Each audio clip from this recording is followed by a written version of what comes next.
RMC Politique, le journal du off. RMC Politique, le journal du off. Nouveau rendez-vous politique tous les matins, 5h36 sur RMC. Infos, coulisses, indiscrétions avec le service politique de notre rédaction pour tout savoir, tout comprendre.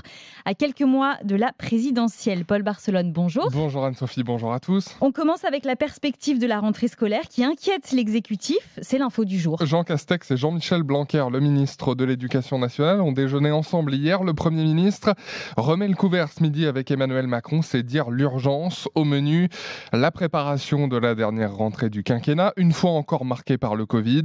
Et le plat de résistance, cette année, ce sont les inquiétantes prévisions de l'Institut Pasteur qui prévoit qu'à l'automne, la moitié des nouvelles contaminations aura lieu chez les enfants. Pas franchement rassurant, soupire un conseiller qui s'accroche quand même à une lueur d'espoir. Si on arrive à passer cette rentrée et qu'il n'y a pas d'autres variants, alors notre horizon sera plutôt éclairci. Et justement, si l'horizon s'éclaircit, le gouvernement pourrait occuper le terrain sur d'autres sujets en vue de la présidentielle. C'est l'offre du jour.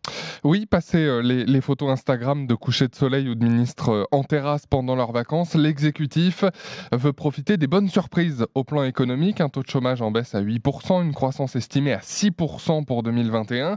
Des niveaux jamais atteints depuis le début de la crise. L'année dernière, le plan de relance avait été écrasé par le Covid, remarque un conseiller gouvernemental. Il faudra aussi dire ce qu'on fait sur les retraites, presse un autre. Jean Castex, le Premier ministre, recevra d'ailleurs les partenaires sociaux un à un les 1er et 2 septembre. Pas question non plus pour le gouvernement de se laisser prendre de vitesse sur le régalien, talon d'Achille de la majorité, mais parmi les thèmes les plus prisés à droite, sécurité, lutte contre les trafics, immigration, il faut imposer notre calendrier et défendre notre bilan, plaide un parlementaire de La République En Marche. En attendant, Conseil des ministres de rentrée demain matin, puis 2 déplacements internationaux à l'agenda d'Emmanuel Macron, en Irlande jeudi, puis en Irak samedi et dimanche prochain, après le G7 en visioconférence sur l'Afghanistan prévu aujourd'hui. Et Gabriel Attal, le porte-parole du gouvernement, sera l'invité de Jean-Jacques Bourdin ce matin à 8h35 sur RMC et BFM TV. Paul, on finit avec un bonus, le règlement de compte haut en couleur du jour. En apparence, tout va bien chez les écolos, pas d'esclandre et même une jolie photo de famille ce week-end lors des journées d'été du parti.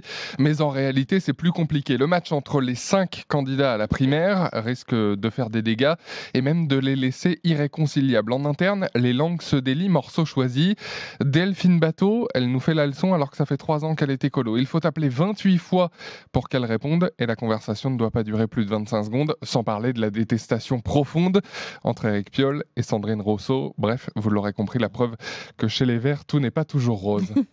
Merci beaucoup, Paul Barcelone. RMC Politique, le journal du off, à retrouver sur rmc.fr et tous les matins, donc 5h36 sur RMC.